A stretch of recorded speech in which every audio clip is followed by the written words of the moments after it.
So at 33, I was at Institute of Living, and there's this woman, I was talking with her, and she was like, Rob, do you know what borderline personality disorder is? And I'm like, nope.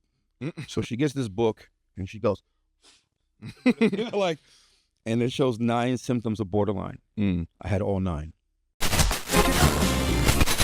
Domino, motherfuckers, what's happening? All right, so back up in this bitch for another one. This is Connecticut's most controversial podcast. This is the Domino Effect, and as always, I go by the name of Domino. Appreciate you guys for tuning in. Appreciate you guys for being here. I know it's been a while. Just shut the fuck up. I'm trying, man. I'm doing things. If you follow me, you know where I be at. All right. Shout out to the dojo. The dojo is gang. The dojo provides. All right. So back with the Domino Effect, doing some things new. We got my man Retro behind the camera. Is it going to be a constant? I don't fucking know. I just wanted some video today. I don't know what I'm going to do. Got G behind the boards as always. Shout out to G. Shout out to G Studio. You can't book here. I don't want all you niggas here. But that's besides the point.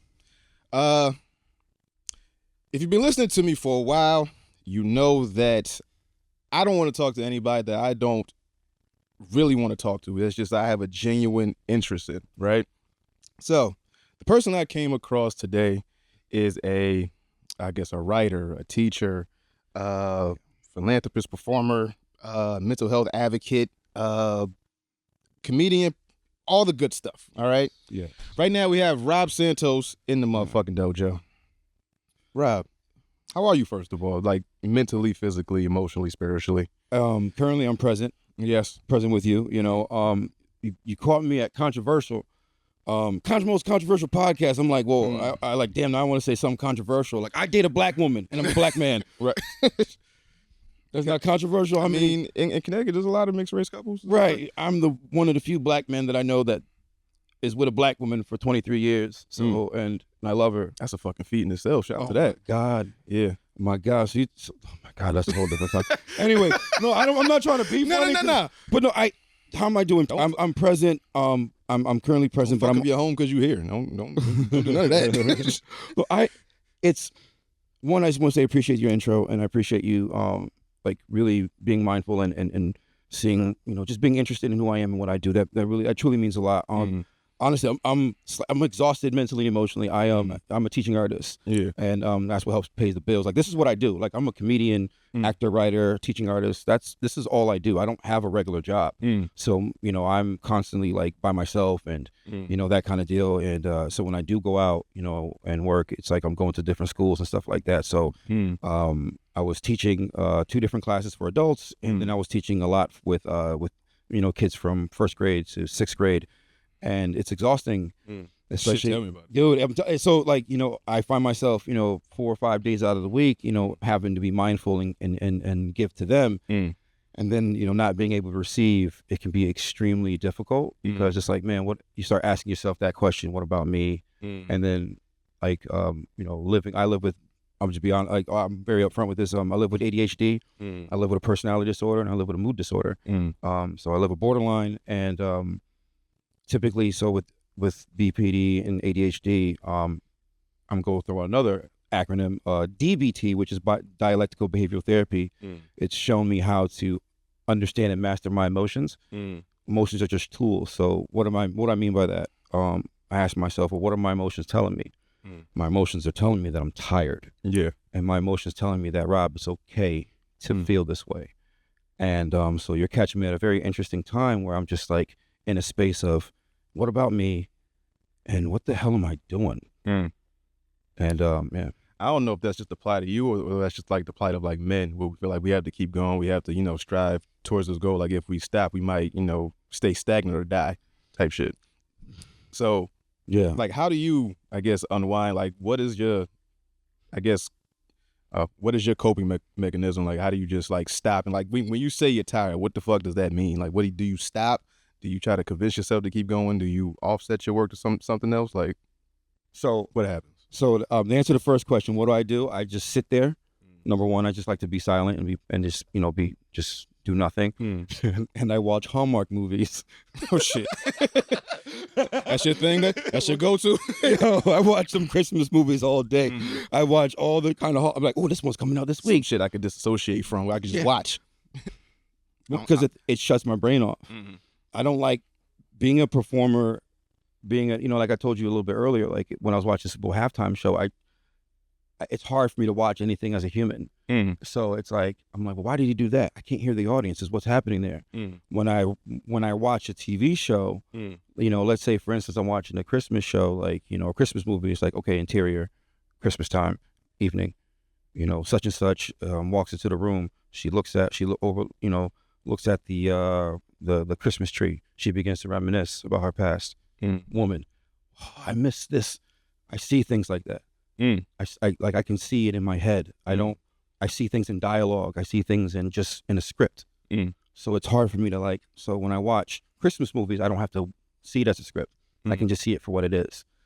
So if I have to see something that, like the, what was it? The gay hockey show. I don't want to say the gay hockey show because that's heated rivalry. Yeah.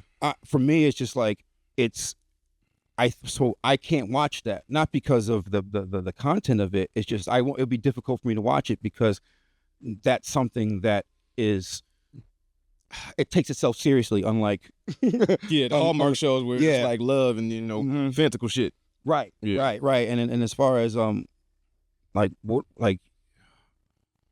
myself that it's hard, because it's like I have an iron will. When I was living in New York City, man, I lived on a box spring I slipped on a box spring that a guy died on. Start there. Also, can I get water? Is there water here? Because I don't have G got you. Yo, work. Yeah, thank you. Because I take Oh, there you go. Yeah. Oh, thank you so much. Here. You shall receive. And I love Target, by the way. But no, what was it? Oh, I take my Adderall, so it dries my mouth out. But yeah, so when I think about that, I think about how far I've come, the things that I've done to get here. If I need some time away, I'll take time away. I see it as a reward. And also, I can be gone for a minute and come back especially into the Connecticut scene and just not necessarily dominate, but then just do what I do. I don't worry about that at all. Okay. All right, so it's a lot to unpack here. Yeah, I know. Yeah. All right, so I don't know where the fuck I'm gonna start. I don't know how it's gonna go. Do you want to start how I got started? What do you want? I mean, we're gonna do all that, the typical stuff. Yeah. But yeah, we was talking, before the mics went hot and before we started, officially recording like that. Definitely. You was a person that I saw around. I saw your face. I saw your name in a couple of places. And then, like I told him before, I'm in this Connecticut group with comedians, right, on Facebook.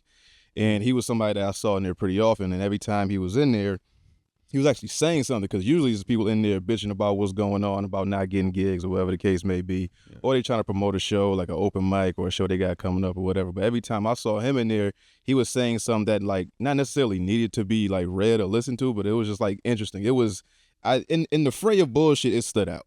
So my bullshit was the best bullshit. Your bullshit, best bullshit. So then, I started looking into your work and stuff like that. Then I saw you post something about your show Beige. Yes. I started watching that. Oh, shit. Caught up with that. I saw Beige on both sides. Oh, and fuck. Then it's a lot of stuff. And then you're very reminiscent of my cousin as well, which is always very fucking it's kind of scary at a point. Wow, that's interesting. He's also half black, half Puerto Rican. Y'all the same translucent color. They all love it. He had an afro just like you, but then his shit one day it just locked up on him.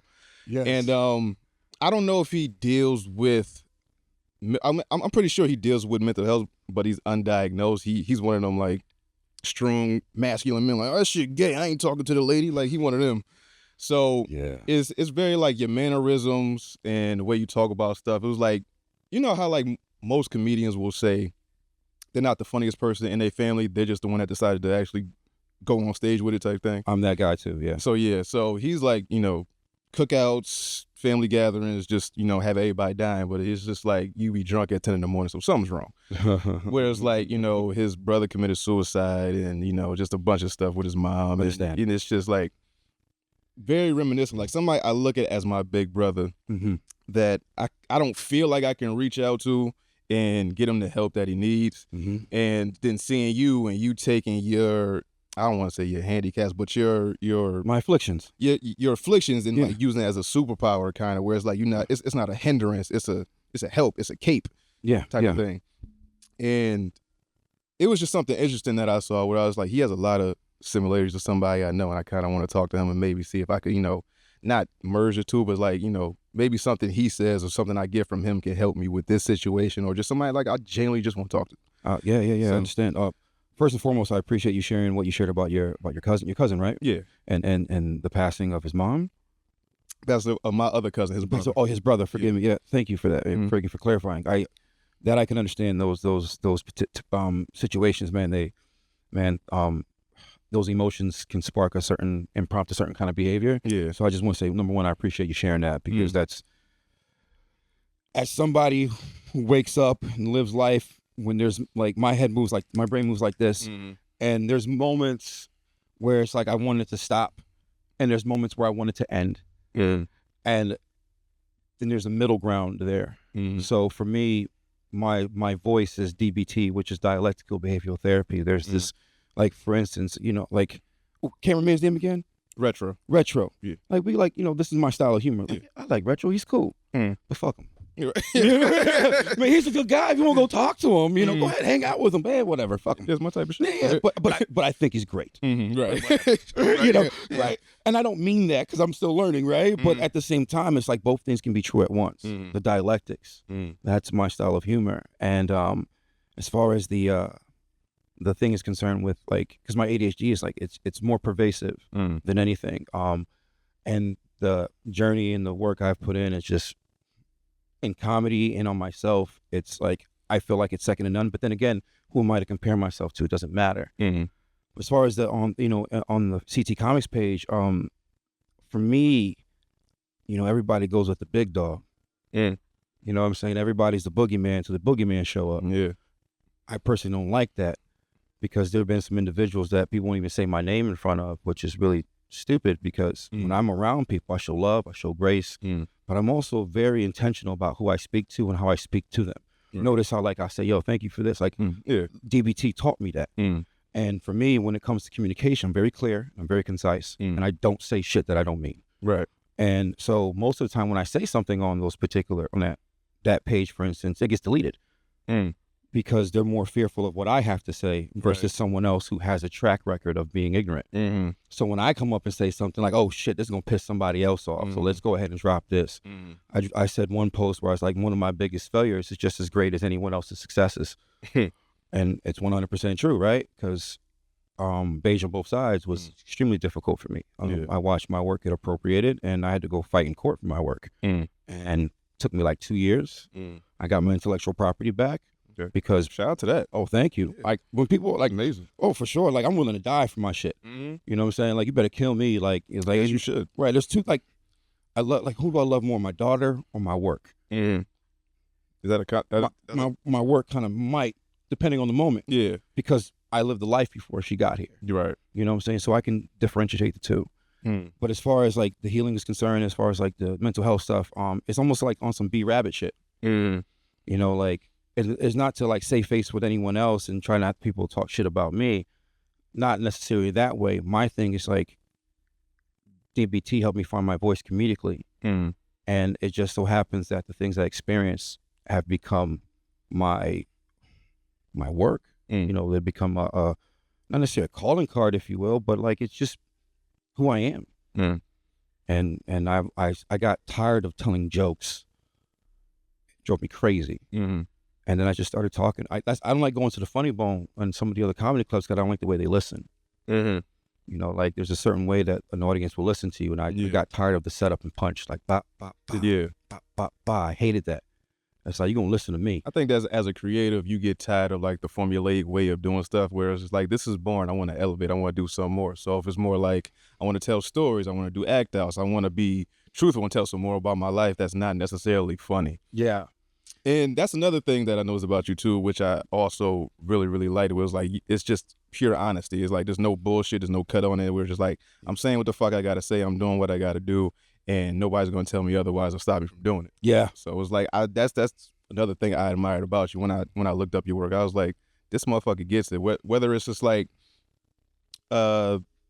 your mental not disabilities, Well, I got you. It's all good. afflictions. Yeah, it's all good. Whether it's that or like you're just naturally like that, or you become like that over time, be it with your environment or how you grew up, or just people that you run into, where it's just like there's like a no bullshit, no nonsense way of living life that I'm not changing for anybody. Yeah, man, you talk about like being in an atmosphere where you're not the funniest person in your family. Like I never really was. I just knew how to do it on command.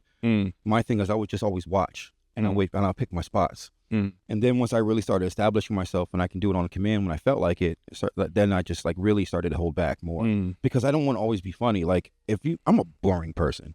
I just told you I watch Hallmark movies. You know? Yeah, right? It's like I like when I'm off, I like to be off. Yeah, because like I said, when I told you about Jay Farrow, when I saw him, like he had to be the big dog in the room. He had to let everybody know when he got off stage that he just did a set and it was great. And it's like, okay, cool. Like, but that didn't.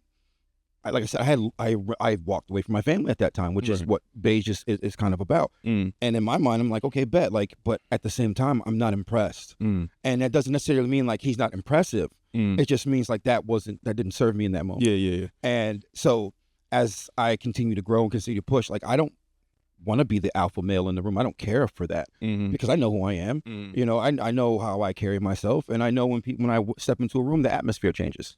So, and in people who have whatever, like either they come to me or they cower before me. So it happens. And at the same time, I also believe personally that everybody has a right to exist. I do not like the idea and or the concept of somebody being afraid of me. Everyone has a right to exist. They don't have a right to get up in my face and touch me, right? Yeah. But I do not like the idea of someone fearing me because they think I'm going to do something to them. I know how to live my life either not liking somebody for whatever reason and radically accepting their presence because to me, they deserve that right to exist. Right. And, but my mental health work, man, like my best bit or story is about how I got jealous of my girlfriend when she had cancer. Because everyone knew how to love her with her physical ailment versus me with my mental one. And I talk about that story. It's in my show ADH Me that's hopefully going to drop sometime this year. Yeah, I think you did that. There was some one-man show that you did, I want to say like a few months ago. It was sometime like that's actually, ADH Me, yep. So yeah, I tried to go to that and I had signed up, like it was a free ticket. I tried to go. But I think I saw you. Yeah, I saw that. Yeah, okay, yeah. My fucking work, I tried to get there and then it's like, I got to go from Stanford, go home, take a shower, then get up there. And then it's like, by the time I get up there, it's going to be half over. I'm going to be walking in. I'm going to be that dude walking in, miss half the premises, don't know where the fuck I'm at in the story, right in the middle, towards the end. I was like, I don't want to go and play myself, so I'm not even going to. It was so funny. My wife, she walked out during it to go use the bathroom or something. I started shitting on her. So you've been all right. But I thank you. I really appreciate that sentiment, that gesture. Thank you. Yeah, definitely. All right, so I guess we'll build up to everything that you've been talking about. I do want to start at the beginning, just in case, for the people that are first-time listeners or like that just don't know you real quick. So, born in New Britain. Yep. Moved to Hartford. What age did you move to Hartford? So, wow, that's interesting. So, I'm a New Britain boy, to my heart. So, Brooklyn. So, Brooklyn, my daughter plays a big role in that. So, I moved to New York City around 2008. Okay. So started doing stand-up out there, grinding it. But I came back home around 2011. Remember that big old snowstorm that happened in October? Yeah. That fucked us up, yeah. Yeah, so I came back around that time. Then Brooklyn was born in 2012. So Brooklyn was born in 2012. End of that year, started seeing my therapist, Naomi. She's not gonna watch this, but hey, Naomi. No, because Doctor, she's the greatest. I started seeing her late 2012, and then my wife's family came back from Ohio, and we moved in with them around 2013. So we were living with them in the north end of Hartford for a certain period of time, and then 2015, what was it? About 2015ish, we got our own apartment. Maybe like 2013, 2014-ish, that's when we got our own apartment. I think I stayed with him for like maybe a year. It was very awkward and uncomfortable. And then, which is one of the premise of ADH Me is, because I didn't know, I knew something was going on upstairs. So like, I had hit my daughter. I forgot who she was. And she was crying. And one of the jokes is I went like, and I hit her. And I do that sound. This happened like 2015? Yeah. So I do that sound. And I was like, she stopped crying. It gets that laugh. You see what I'm saying? Yeah. So, and then I say then it like touched her face and it woke me up. And month or two later, I was out. Yeah. I was already mentally, emotionally abusing my wife. And I'm like, I can't physically do that. I was gone. Nobody knew why I left. I said, I'm going to New York to go do all that, to, life, whatever, bring people over, my family over. Gentrification bomb hit New York City back in 2015. And I was like, nothing happened. So left to New York, was back and forth from New York, came back home in 2017, stayed in Hartford, and I've been there ever since. Okay. So now, when were you diagnosed? Because you were just raw dogging life for a long time because you didn't know that you had these afflictions or whatever. So now you just know that you had something wrong upstairs, but you ain't know exactly what. So when did you officially get diagnosed with either one or all three? Wow, that's a great fucking question. Yeah, I was raw dogging it, but the thing is, I've always been seeing someone in my 20s, going into my 30s. What happened was, it's like the system is it can be very murky, and it can and it's not as transparent as you would like it to be. So because I wasn't getting the answers that I wanted, I was always just in and out. I wasn't I wasn't very consistent. At 20, I was locked in. Actually, I was locked in when I was in New York from 2015. When I was out there, I was locked in again. I didn't find out because it was bipolar, all this shit. I didn't find out my real diagnosis, and I talk about this in ADHD Me, until I was 33 years old. 33 years old. 3 years. Once, like, just confused, angry, just and not towards anybody. I was just angry. I wanted all the smoke, if you will. I was ready to go because I was confused. But I knew, like, I didn't understand what was happening. I didn't know why I was thinking the way I was thinking. I knew that I was doing certain things that I shouldn't have done. And I don't even like should statements. I hate should statements. Yeah. But I knew I shouldn't have done those things. Right. It was like, you ever seen Kill Bill too? Like, right? Remember she's in the doing that? That's what it was like. It was like being buried alive, and you're just trying to get out. And that's what it felt like. I felt like I was suffocating. And who's going to empathize with that? Right. And so at 33, I was at Institute of Living, and there's this woman, I was talking with her, and she was like, Rob, do you know what borderline personality disorder is? And I'm like, nope. So she gets this book, and she goes, like, and it shows 9 symptoms of borderline. I had all 9. When they say before you pass that your brain processes information and shows you your life before you left, before your eyes, yeah. That's exactly what happened. When I found out, I was like, oh. So you reliving all those moments like, oh, that's what the fuck caused it. That's why I did this. That's why I, acted outside myself. I could see myself doing the shit that I shouldn't be doing. I know I shouldn't be doing. And I don't know why I'm doing it, but now I have a reason or like a explanation as to why that happened. The worst part about that is that I didn't know how to stop. Yeah. And that's what really hurt the most, because I knew it was wrong. I just didn't have the skills to stop. So I'm reading that. By the time I get to like one, but I ain't gonna have this last one. Yeah, and then, boom. Yeah, and then once that 9th one hit, I was like, so that's why. Yeah. And so I say to the woman, I'm like, so what do I do next? And she's like, well, we don't have a program for you. It's like, well, where can I get a program? And prior to that, they were saying, so when I was in New York at the time, my psychiatrist, aka the legal drug dealer, and Naomi, they both said, we're not going to let you go on another leave of absence, because I had done that already. In 2016, I took a leave for my foot and some other reasons. 2017, I was like, I don't want to fucking do this. So I took it for my mental health. But it's like, we're not letting you go unless you go into group. I said, I don't give a fuck what I do. So here I am at the Institute of Living in Hartford talking to this woman, and she says to me, like, she's like, we don't have a program here for you, but there's one in Manchester, and they do dialectical behavioral therapy. And I was like, well, when does it start? She said, tomorrow. And I was there the next day. Because I got to bite the bullet and go. Yeah, man. Oh, fuck. Shit. Like, clarity. I don't, it's going to sound wild. I don't wish peace on anybody. I don't wish healing on nobody. It's vague. Clarity speaks volumes, because you can be clear on shit. dialectical behavioral therapy, DBT, all this shit, it didn't provide comfort. It didn't provide peace. It didn't provide healing. It provided clarity because nobody should live comfortably. No one should live 100% peacefully. You need conflict in your life. You need to be pushed. You need to be pulled.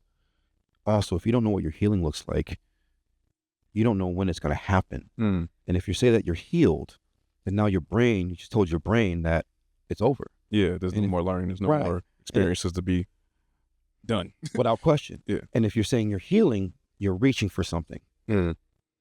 If you say that you're clear, at least for me, I was able to go through that. Healing is very lonely. It's very stoic. There's no coin, there's no bell to ring. Yeah. It's just you by yourself, having everything settle in all at once. And the hysteria from that can be overwhelming. And it can push you to go back. So I don't wish it on nobody because does anyone know what their healing looks like? So, when I learned DBT, I had my first breakthrough in 6 months. I went in March of 2017. I had my first breakthrough in August. I still remember that cry. I called up Naomi. Yeah. ugly. But it changed the way I looked at things. I was still moving along, but clarity really helps. Okay. Yeah. Oh, man. That was powerful. Yeah, that was, it was freeing. Yeah. Oh, dude. I think you're the first person to cry on the show. Yeah. You might be. You might be the first person to cry on the show. It's like, I'm very method. And our brain only knows what we decide to tell it. In my head, what I just experienced, I was there all over again. And our brain doesn't understand time. It only understands what we tell it, and it understands certain moments. So like I can see myself there again. This is the type of honesty I want to get to. This is the type of freeing, healing shit I want to get to, but I'm not there yet. And like I said, the reason why I admire you is because you're able to do that. Because you don't know me from Adam. Came here, we've been talking about a half hour, and you cried. So I'm like, I'm just like, yo, when the fuck am I going to get there as a man, as a black man, as a father, like just as a person that is still going through it, my healing journey that won't go to therapy, that won't do certain things still. Where it's like, I don't think you can be the best creative that you can be unless you're 100% free. And I don't know if you're 100% there, but from outside looking in, you seem like a nigga that got it together. Whereas like, whether it's jumbled, whether like you just look like a motherfucker that's just free. I do what I want. I feel my feels, whether in public and private, with the people, with my lady, with my kid. Yeah. It's just like, it's freedom. It's lovely to see. Like it's something like, thank you. Like I said, I've been searching within myself for a while, and it's just amazing to see somebody live like that. Even though they got their own afflictions, they got their own problems. Everyone has their own problems, but it's just, I want to get like that. Yeah, I'll say this: like, whenever you decide to. Yeah, it's the reason why I say that, because it's like people say, oh, give it time. Like, no, not really. It's up to you when you want to do it. Yeah, it's just, how do you develop the skills to stay the course and understand that skillful living is the way to go. For instance, we talked about the individual, like, about the the thing with the guy. Yeah, I coped ahead on him for 6 months before he and I had a conversation. Coping ahead is essentially creating a certain scenario in your head. What is the worst case scenario? My worst case scenario was fighting him. So I saw that in my head every single time. Now I work backwards. So what are his behavioral patterns? What are his tendencies? I know that when I say this, he's going to go ahead and try to say this and then deviate from the conversation. Kind of like mapping out the fight before having, where it's like you're very clairvoyant and you can like, like you can see into the future. Like, okay, if this happens, I need to deviate here. I need to do this. But if this happens, I'm at a crossroad, and then I'm at like, it ends. Right. And it's like, if this happens, I could do this. I can go left. I can go right. I can, something. Yeah.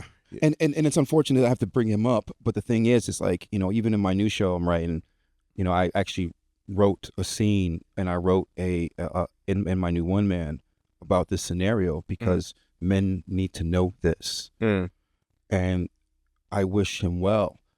So when I had coping ahead is basically just mapping out scenarios so that you see it in your head. It's like practice in football players, right? They do the same thing. So have a conversation with myself. I role played with other people on this. I knew everything that he was going to say before he said it. So when the situation presented itself, you knew how to react instead of acting impulsively and doing something that's out of your character, or something that doesn't need to be done. Where it's like we both fucked up now. And even then, though, but the thing is, it's like I wish I could say I fucked up because it was an obsession of his. On his. So people think. Where the fuck did this even start? If you care to tell. Met the man in 2013. I saw something in him that I did not like. I made a poor choice. The worst thing I've ever said to him was, "Hi, my name is Rob." Once that happened, he wanted to befriend me. I didn't want anything. I didn't want to because I just, when was it a character flaw? Or was it character flaw? Okay. You know what I'm saying? But at the same time, like, to me, like when I say these things right now, and I want to be very mindful about it, is that people think it's a beef. People, and it's not. Seems like. Yeah, that's what I'm saying. Like the beef, right? Because the thing is, the misinterpretation of, like you see, as now I'm opening up my posture, the misinterpretation of what people believe to be true, right? It's like, oh, he's saying one thing, and Rob's saying another thing. Therefore, conflict. Right. They're fighting. No, there's just two separate realities that are being spoken. And when you have a person who has a behavioral pattern of living through others, living through other ideals, people latch on to that. Right. You have another person who has the same deal, they latch on to this. However, there's many people that want to live in the middle and do not want to make a choice. They like me, they like him. Well, we want to keep the peace. This particular scenario was 2013, knew him, it was cool. He was hit me up DMs like, I'm 100 times funnier by watching you. Like really looked up to me. Right. Then something happened. I broke his heart. I represented something in his life. What happened was that my family knows this family. So I know this man. Right. He's experienced a lot of loss. He's experienced a lot of unfortunate events in his life that I don't even want to say out loud because it's not something I should say out loud. But I represented a loss, a rejection. He put me up to a certain space he should never put me up at. So when I rejected it, or when he felt I rejected it, because I didn't do a comedy show in 2013 out in Bridgeport, Connecticut, because my daughter and my girlfriend were sick that evening, he took that and ran with it. And then that became the origin story of his resentment and disdain towards me. And then it only grew. He got cavalier with it. He began, saying things online. Just anytime I would see him, it'd be this frenemy-like nature. And I'm like, I don't know where this is coming from. I told you I couldn't make it, right? But he never really said what it was. So we got all this discomfort happening. And then now I'm kind of taking it personal because he's making it personal. So was it April of 2021? This is like the second or third time I told him I don't want to be your friend. Like coping ahead. Now I'm learning DBT. Right. So I go in and have a conversation with him. We're at a comedy show. And I went to go use the bathroom. Now, mind you, I have a big ass boot on my left foot. This is my first surgery on my foot. I'm trying to get out the house. My girl's there. I just want at the time, I'm just trying to get the hell out there, And so I go to the bathroom and then he says something like, I'm gonna let that man limp to the, to the bathroom. And I'm like, you didn't say that to nobody else, right? I said, dude, just die on stage like everybody else. Because it was an awful show. We all died that night. So, and this is all COVID stuff too. We're all trying to come out of it. So I go walk out and he comes up to me and he says, I'm a king and you're my son. I laughed and I said, okay, T'Challa, let's go outside and have a conversation. And then he tried to get all big. I was like, no, you're not doing that. We're going to go outside and have a conversation. That's the second time. I was like, dude, that's twice. You and I are going to go outside and have a conversation. I am not scared of you. I'm not embarrassed. If you want to yell and scream, then please do that elsewhere. But if you want to have a conversation with me and talk about your behavior and talk about how it made you feel in this moment, let's go. So we go outside. Now I'm ready. For whatever. It's like whatever. I know what I said, but whatever could happen. Now, why is this conversation important? Now, somebody's going to listen to this and be like, oh, this nigga talking shit or this and that. No, I'm telling you what my version of the truth is. Right. And I'm also telling you what I did because I was there when I did it. And this conversation is important because how does a man talk to another man without emasculating the other guy? Right.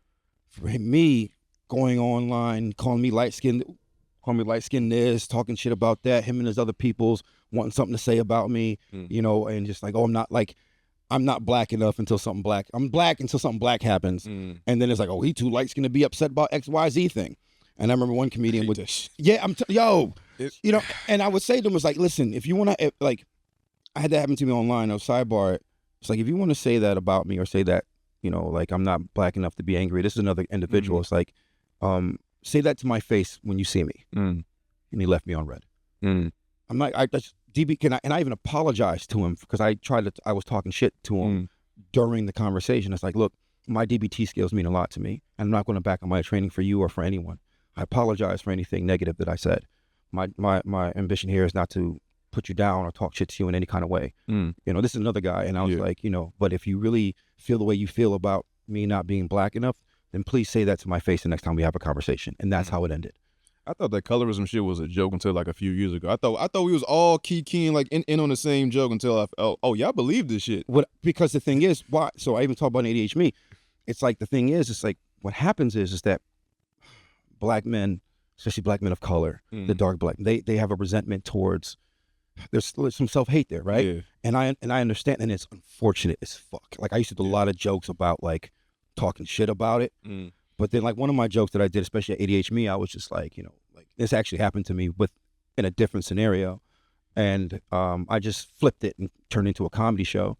And it was like after a comedy show, a dark-skinned black guy comes up to me. He's like, man, you too light-skinned for me to be saying the N-word. I'm like, oh, word? For you? I was like, continue. And I was being, this is me being flat because that's in me. Yeah. In my trauma voice, his name is Andrew. He's out there, you know, like Rob can't accept compliments, but Andrew can. Yeah, like Rob, you look good today. So, oh my God, thank you, right? And so pretty. Yeah, and I do that with the kids when I work with kids. You know, like I'm very open, honest. Like this is Andrew. This is who he is. Right. And then some of the kids be like, "Who the fuck is it?" Yeah, and he'd be like, "Hey, yo," I was like, "I know, hey, yo, it's crazy, right? You got another man inside you, right? Yeah." And then guess what happened?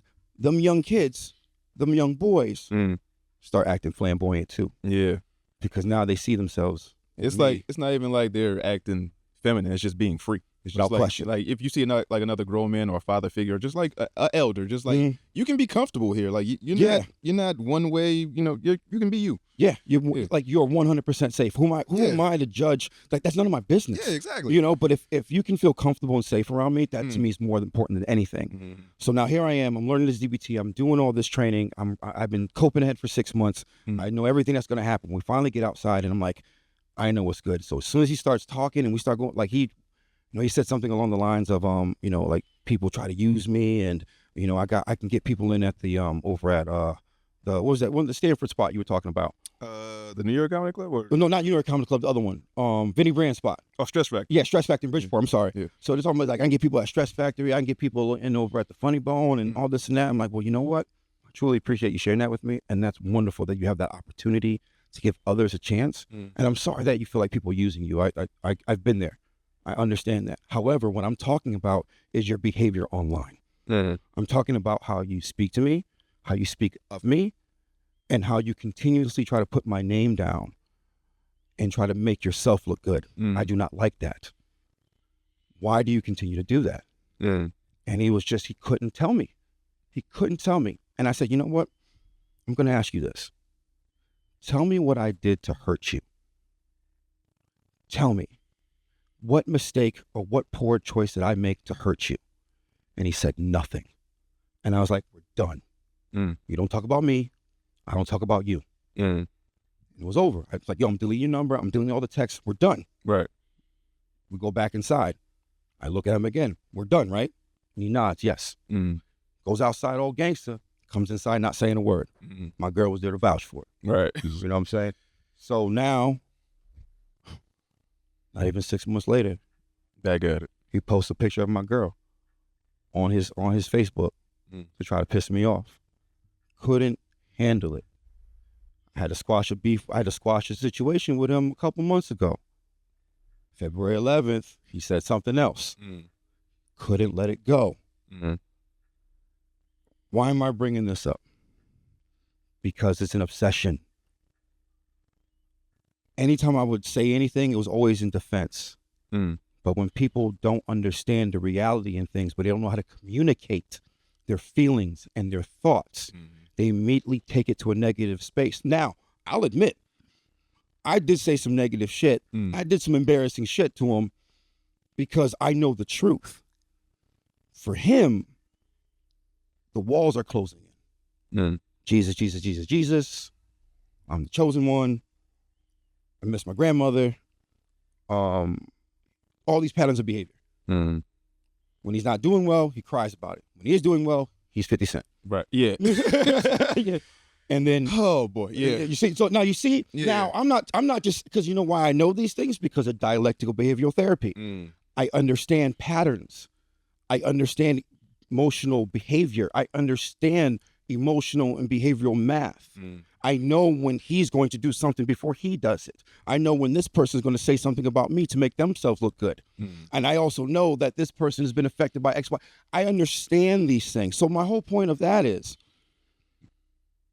I just wanted him to leave me alone. But when I say something, I'll admit I am adding to it. Even in this conversation, I'm probably adding to it. But I need people to understand that you can still have a conflict with someone. Speak your feelings and your thoughts without nigga this, nigga that, you suck, you're not this. And then eventually someone tries to call you a thief. If you want to buy your shit, come buy it. I was like, that's my type of petty. I'm waiting for a nigga to jump out his mouth and say some wild shit. Like, you know what? I'm about to take it further than, buying some websites. I might trademark your fucking name. So, like anything you might do. We might have to have a conversation about that offline. It's like, because there's trust me, I looked into this. Yeah. But yeah. It's a lot of stuff where you were at a maturity level where he wasn't able to meet you at. So, his version of reacting was to say certain things or act out a certain way. Whereas, like, again, I don't know. I just know your side of the story. Of course. I know what I see and stuff like that. So I don't want to, cast any aspersions on him. And I appreciate you doing that. Yeah. But what it seems like is that, when it's a lot of comedians, all comedians are emotional. They are emotional, I want to say. I totally get what you're picking up. I'm picking up what you're dropping. So it's also like my career is also me as a man. There's bravado. There's like, I can't accept myself that I took a loss where it feels like I took a loss. So I got to, pump my chest out some other way, whether it's going at you online, whether it's doing stuff to make you react, whether it's just like, I got to feel like in some way, shape or form, I won or I got the best of you. Because if I can get you to act outside your character, I win. Now tell me, how does that serve you? I don't win in the grand scheme, but I feel like I gotta win. Right. And tell me how that serves you. It serves in the, not the long term, but the short term, where like it satisfies the ego for the time being, whether it be like, your next few shows, the next few months or whatever the case may be. But at some point that will dissipate. So now you got to keep doing things like that in order, and whenever you get to the root of what is actually bothering you, because for you to not say to that man's face what you actually did to me, because it's something, it's not nothing. You didn't just do something and just like, oh, I took it the wrong way. It's like, we can have a conversation as men, as people that are in the same field that have to come across each other. Yeah. But I'm not emotionally there to go with you there, because I feel like either I can't mentally or I feel like you'll use it against me at some point. So it's like, it's that whole. But and the thing is, I don't want to go into odd specifics about certain things. That right there is a pivotal moment for myself. Not just the reason why that moment for me is such a highlight of my DBT training is because I was like, yo, this shit works. Like, you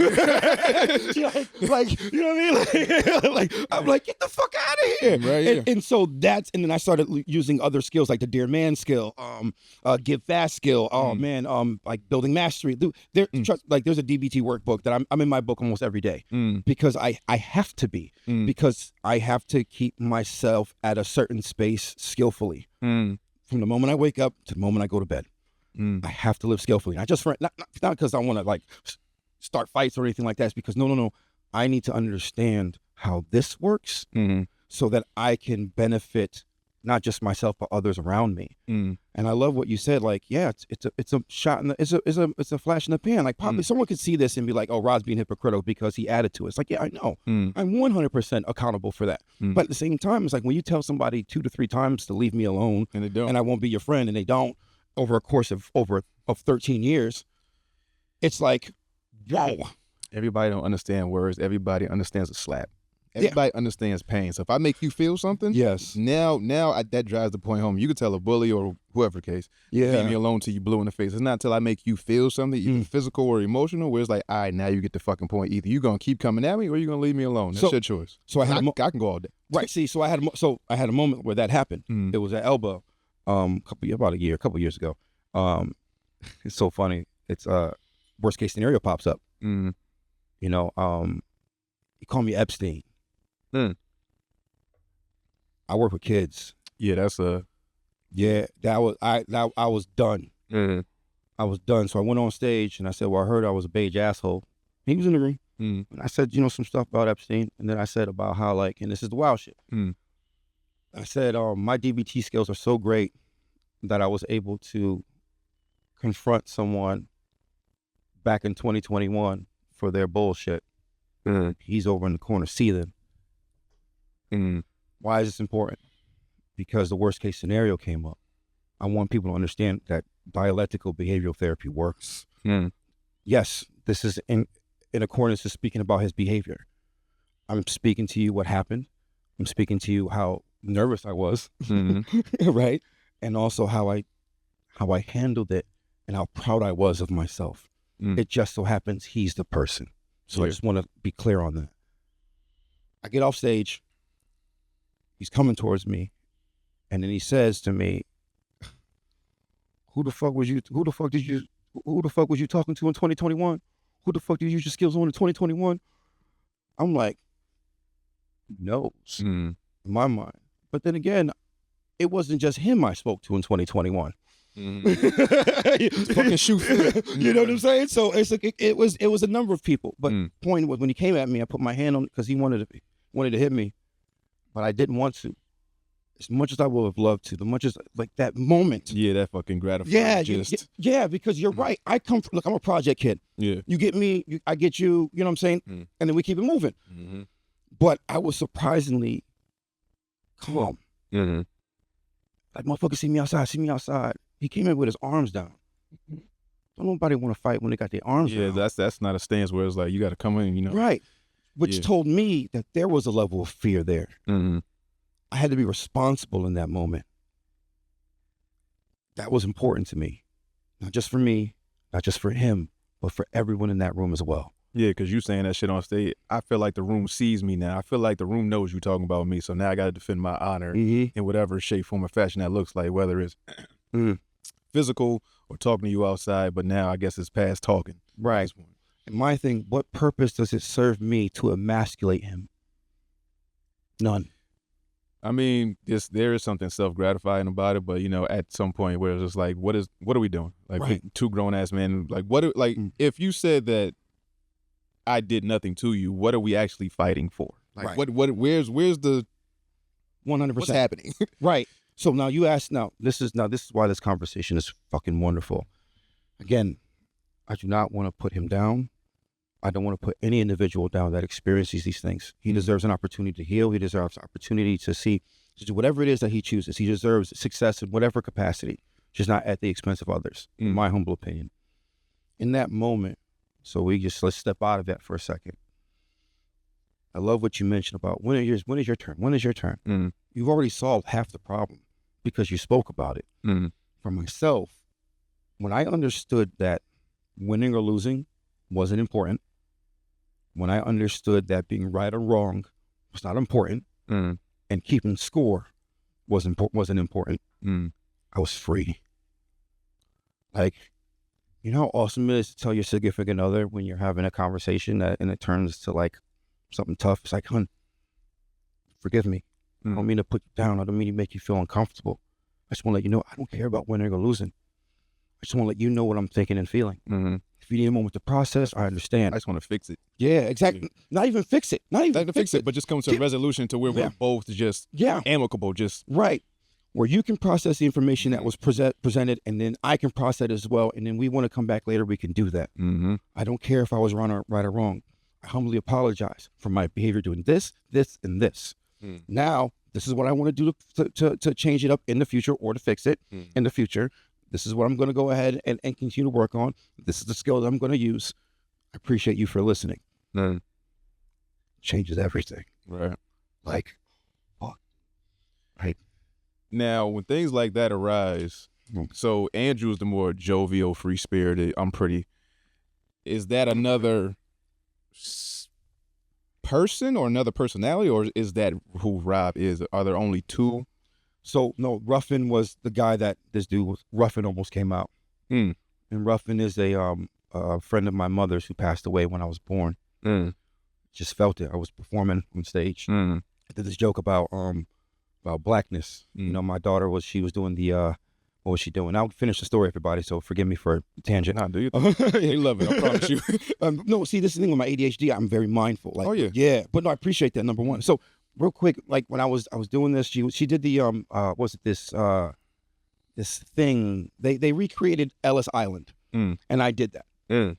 And I remember doing it, as I remember when I was a kid and I was doing it, was super fun, and watching her do it. Now she's at this all-white school, you know, and I'm like, all of a sudden Ruffin come out. You know what I'm saying? Like, I'm like, these kids don't know about that. They, you know what I mean? Like, you know, that, and I'm like feeling, and this is a joke that I was doing.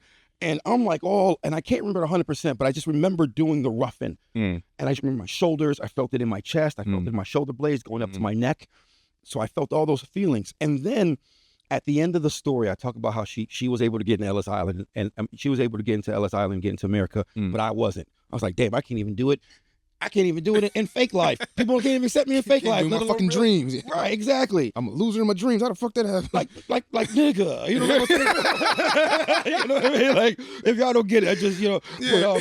But so afterwards, we're in the car. We're driving along. I was like, you know, honey, that's not how black people got here. Because that was the old concept. There we go. That's not how black people got here, you know. And you know, I'm saying all this black people stuff, right? And she's like, Dad, I know. I just want to have fun with my friends. Pat, she don't have it like we do. Yeah, she ain't got that struggle that we came up in, where it's just like, you have, like, I guess we sometimes, well, I'm a father, so just to, like, sometimes you. And how old is yours? You mind me asking? I'm sorry. 15 and 10. Jesus Christ, mine is 14. But continue your thought. I'm sorry. Like, we tried to, I guess, you know, to build like tough skin, or to just to like give them a taste of what we had growing up. We try to like cast certain things upon them, where it's like, I didn't grow up like that. I didn't grow up in the same neighborhood. I ain't have to have the same struggle you did. But it's like, you want to share something with your kid like that, but it's just like, if they weren't there when you were going through it, it's kind of hard to explain it to them, or it's kind of hard to recreate that feeling without fucking up who they are like now. Whereas like you could do more damage than good, right? Rather than, you know, just letting them live and have their own experience, like have their own human experience as they see fit, right or wrong, indifferent. Just let them live. Who am I to stop her from experiencing life? Right. So now here we are. We go back to being in the elbow room. I'm thinking that same thing. I'm feeling this heat, this disconnection, this anger, this rage inside of him, inside of me. But again, I have a responsibility to him and everyone else around me. Remember, I told you earlier, people, I don't have to like you. I don't have to, you know, I don't have to like, I don't have to acknowledge you, but that still does not give me the right to make you feel less than. Right. That's always my thing. Everyone deserves the right to be comfortable around one another. You know, just because we don't like each other, doesn't mean we have to go at this. So when that situation presented itself, and he was like, you know, see me outside, and they go, all that shit. He goes up the front steps, and before he goes up the front steps, I said, no, I'm going to sit here, and I'm going to watch the rest of the open mic, and I'm going to order French fries. So you go ahead and enjoy. And I sat my ass down, and I went to, and I just wanted to, like, and I said, forgive me, guys. I apologize for that disturbance. Forgive me if I made anyone else in there uncomfortable. And I was like, I forgot who it was. I was like, I was thinking it was Mo Moose. He was on stage like, Mo, can we please continue the mic? Again, I apologize. And then Mo tried to talk. He tried to, you know, reference to it. He's like, I like both y'all. Yeah. I was like, I appreciate that. Thank you for saying that. But please, let's not reference that. Yeah. Go about doing what you are I'm gonna doing. disengage, disassociate. I'm gonna eat my fries. Yes. Right. But in that moment, my DBT skills is what helped me. Mm. He deserves to be angry. He deserves to hate me. He deserves whatever it is that he chooses to do. Mm. I don't know what he experiences. And this is what I'm talking about in my new show that I'm writing now, my new one man, about masculinity, about like, who's more masculine, me or him? Who gives a fuck? Mm-hmm. I showed my masculine nature. He showed his masculine nature, and it didn't fucking matter. Mm-hmm. The only thing that mattered was that no one was hurt, and it didn't cause enough of a stir where people were affected mentally, emotionally by it. So when I think about my daughter, when I think about anyone's kids, when I think about this conversation, I want to be mindful in the moment. I want to validate who you are, but I also am going to let you know when you do something I don't like. And I don't have to be like, nigga, fuck you, this and this and that. Yeah. I can do it dialectically where it's way better, makes me feel prettier, but also helps you understand that, yo, like I give a fuck about you. You get what I'm saying? Yeah. And to me, that's what's more important. Unstoppable force, immovable object, where it's just like, we got a stalemate. You can keep going if you want. Yeah. I'm just not going to budge. I'm not going to, whatever game you playing, I want out. Yeah, I just had the unfortunate thing though is that he has this, he harbors that. Fine, I understand. Yeah. The unfortunate thing is I had to go to the legal channels to get him to leave me alone. Like that's how bad it was. Yeah. And if you ask him or like you ask him, like, well, what did he do? And when someone can't, they don't know where to put their face. Yeah. They lying. They lying. We start looking away. And Right. Doing all that shit. Right. So when I'm saying all these things, again, you know, if anybody wants to misinterpret it, fine. I understand it. I respect it. That's your choice. Go for it. But he and I know the truth. And the thing is, it's like, I just don't want to put down another, I don't want to put anyone down. You know what I'm saying? Yeah. Exactly. So, man, I know I've been going on and on about this shit, but I don't know. I guess I don't know. Forgive me. I didn't even come here. I didn't even want to talk about. I didn't even want to like go far. I didn't even want to go there. No, I feel you. Listen, it is what it is. Hopefully, this is one of many conversations that we get to have. By all means. If we don't, hit everything today or just about your journey and what you got going on, hopefully we can talk again. Now, you in your works. When I watched Beige and Beige on both sides. Now, first of all, Beige on both sides. Are you a Mos Def fan? Yes. Okay, yes. So that's where it comes from? Yes. Gotcha. My army says, sound your light on the world. So I was paying homage to him. Okay, cool. Now, in your works, you seem to reference your daughter a lot. Yes. When I watch both shows, you use her real name in the show instead of making her a character. Instead of just her being your daughter, you call her by name. Is that why don't you make her a character? Why you feel like it's imperative to like include her in your work as you do? Because she, like, I can't answer. It's like when,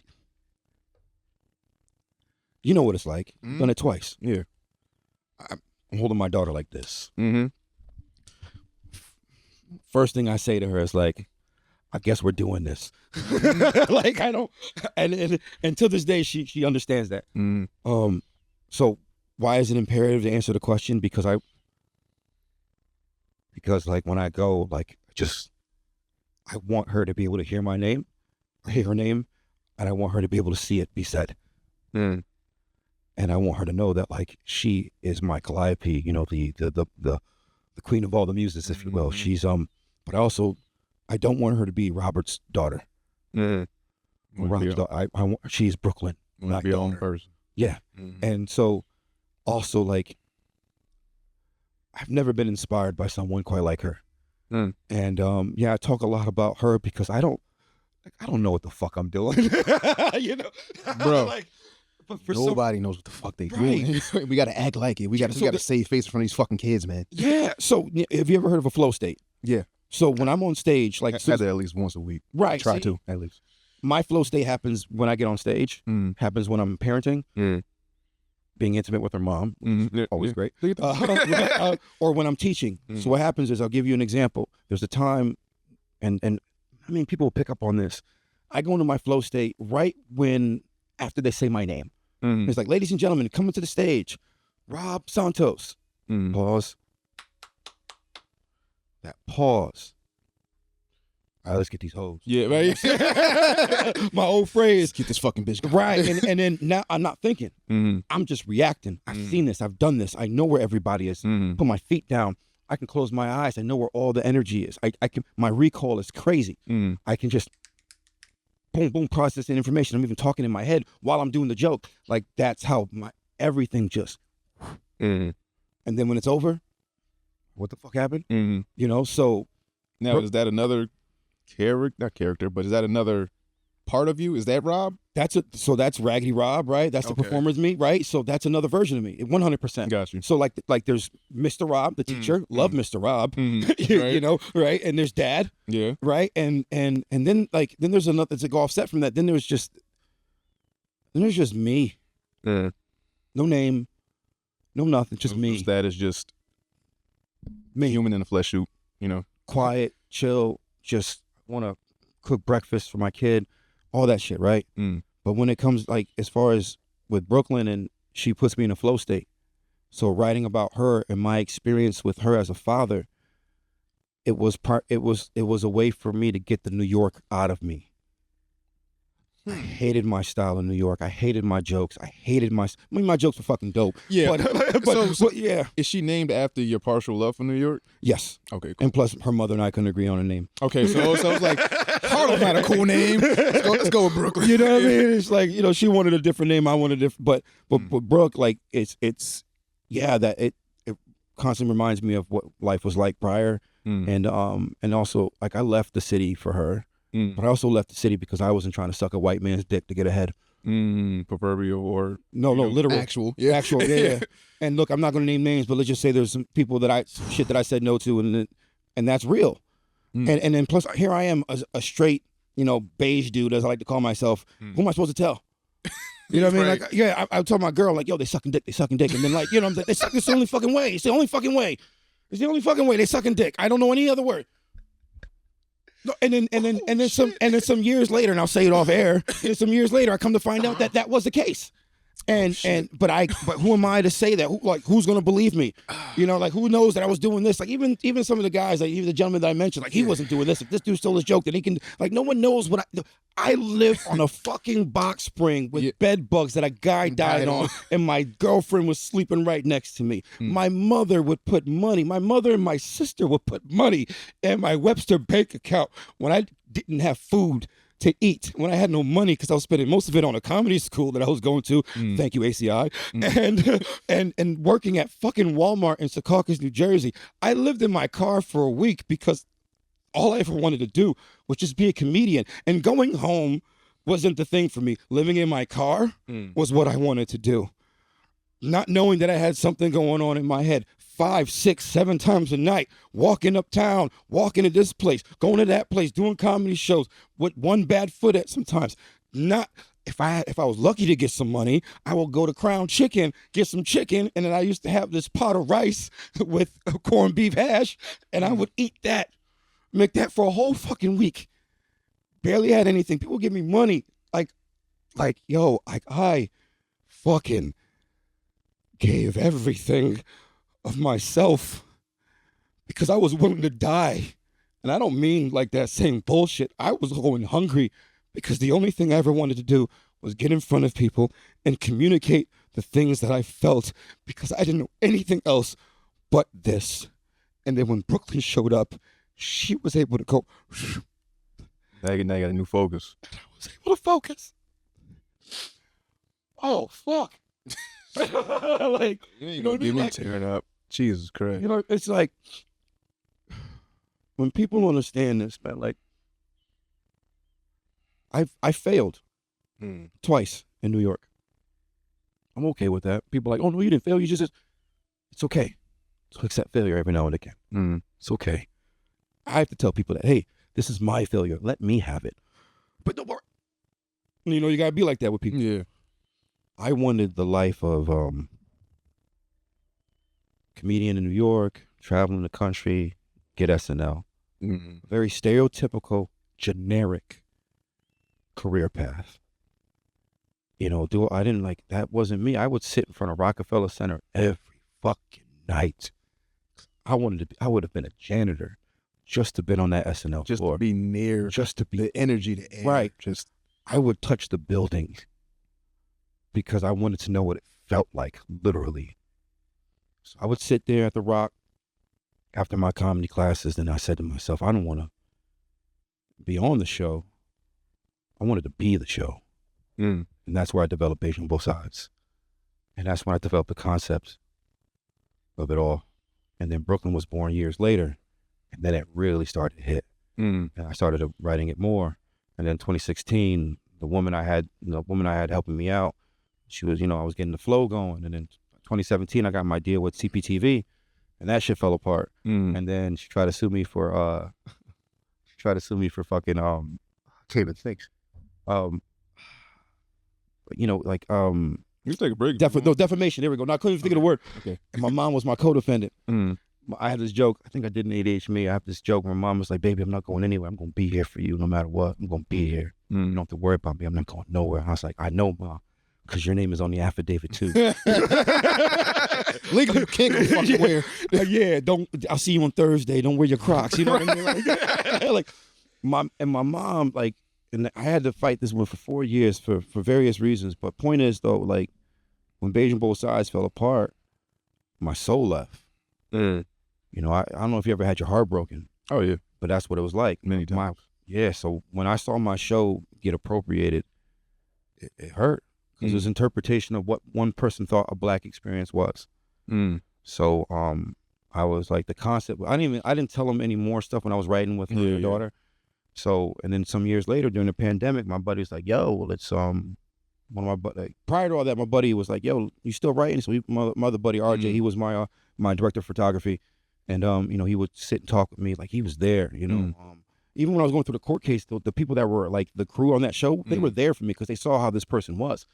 Then years later, like my buddy Ed was like, "Yo, we did 860 him." Which is we recorded it. My first special, we did it back in my buddy's house during the pandemic. And then a couple months later, it's like, "Yo, you want to do Beige?" I was like, "Fuck it." Yeah. So we came up with an outline. I wrote around it, and then we did the proof of concept. Then we raised about $35K, and then we put the show together. And then it got picked up by all these places. But at the same time, it's like, yeah, it's on these platforms, but ain't nobody trying to buy a show no more. People ain't trying to invest like that. Yeah, I want to go like the route with what's her name from Insecure. He's great. Yeah, that's what the fuck Beige reminds me of. Awkward Black Girl. Yeah. Something like that where it's just somebody, guerrilla style. Just I want to do I want to do a thing. I don't know how to do it. Some people came and helped me out. They said X, Y, Z in my ear. Now we getting it done. Now frames. So is this purely off relationships that you go from, New York, failing and then being able to write your own TV show? Is this just purely off relationships, or are you going out and seeking these people like, I need a writer, I need somebody to put up the funds, I need lighting, cameraman, all this other shit? Like, is this just, I know these people already, so let me just put them in the fray? Or is it just like you going out and seeking these people? Like, how do we get from A to B? They found me. Okay. My buddy Edward Soto, RJ LaRussa, Elizabeth Dufresne, my Kewan Harrison, my buddy Kev Medzik. There's more names to mention, a hell of a lot more names to mention, but but the main ones was RJ and Ed and Liz came in afterwards, and those three, and then also Kewan came through. So those guys protected me. And they was like, "Yo, let's do this." And my buddy Edward, he put money up, and I'm in his debt for that, And so what ends up happening is once you put energy out, it all comes back to you. And when it all comes back to you, like you're just rolling with it. You're in that flow state because everybody sees something, they want to be a part of it. So it all permeates. So did we seek some people out? Yeah, we did. But at the same time, it's like, I'm being honest, it just came together like this. Came together like it was supposed to. So yeah. Are you spiritual at all? To a certain degree, right? I'm not necessarily religious, but yeah, I'm not either. Yeah, right. Because I got a dumbass joke about how, like, when I was a whore and all that shit, I got I got mad when, like, you know, Jesus or God, you know, like when one of my side chicks would go to Jesus or God. It pissed me off. It'd be like, you know, losing to the computer in Madden. You know what I mean? Like, this motherfucker, we don't even know this nigga exists. You know what I'm saying? Won't get this one free will? What the fuck? Yeah, man? like, how are you on my knee? How are you on your knees for me on Saturday, but on your knees for God on Sunday? I was really pissed. So but those were like the early dumb things. Yeah. But the whole point was that concept was like this feeling of like it's like I'm not necessarily spiritual, but I understand the concept of people who turn their lives around. That's what that point of that idea was. There's more to it, but that's what the point of the idea was. So, but yeah, I don't know. I just go with the flow on this shit, man. I know something out there is moving my feet. Yeah. Now, it seems like what's moving your feet a lot is your daughter. Now, do you think that, because I have, not a lot, but I have this inkling that if I didn't have them when I had them, I would be further along in doing what I initially wanted to do for myself in my career, whether it be, you know, traveling, whether it be getting to this point that I'm at now earlier. Do you think you would have gotten to the point that you're at without her? Like, would it have been like a more tumultuous journey, or is she like your saving grace? Did she save your life, or like expedite the process? I know what you're saying. Yeah, I know what you're saying. So, a few things. So yeah, I'm sorry. I know what you're saying. Trying to process the question. The lies I told myself. Yeah, that I'd be further along. Yeah, I was afraid. Would have believed them a little longer. Yeah. I was afraid to hit the road. I'm scared out of my mind. I'm getting better at it. I'm ready. You know, I have my manager Rita. We're working on that to go hit, because I made a choice. I don't want to perform in Connecticut anymore. I don't. I don't. It doesn't serve me as much. I mean, depending on the scenario, I would do it, right? You know, as far as performance. But the answer to the question is, would I be further along? Yeah, probably. But at what cost? Yeah. You ever, like, you know who Jay Electronica is? You ever heard of him? Yeah. So what was the song? Road to Perdition. It's like, wait, it's like you paid the cost to be the boss. I made my wager, master both sides of the force. Plus, I made my saber. So when he says, like, yo, you paid the boss, like, what are you giving up? He's like, I made a wager. I bet on myself. I mastered both sides of the force, and I made my saber. So for me, when I think about it, I bet on myself. I mastered my emotions, positive, negative, and now I've made it, and I've turned it into something. Like, I'm not just a comedian. I'm a movement. You understand? So, like, when people see me, it's like, oh, shit, that's a vibe walking. You know what I'm saying? I believe in what I say, and I say what I believe. So when it comes to, like, that whole concept of, like, would I be further along? Yeah, but at what cost? My thing is, did I sacrifice a certain time of my career for her? Fuck yeah. Because I wanted my daughter to know who the hell I was, and I used her as an excuse on why I didn't hit the road. Right. But at the same time, she isn't the excuse why I didn't hit the road. I chose not to because I was afraid. I was afraid that when I was in the city, I was afraid that, like, I was going to move up and I wasn't going to know how to handle any kind of success. I was scared, not of success, of the behavior that comes with it. And plus, I knew something was wrong. So with Brooke, she settled me in. Then I started really figuring shit out. Her mother settled me in more, started figuring more shit out with her. I had to get her, meaning her mom, out of the emotional phantom zone to get her to see me, because she's still fighting ghosts of the guy that I once was.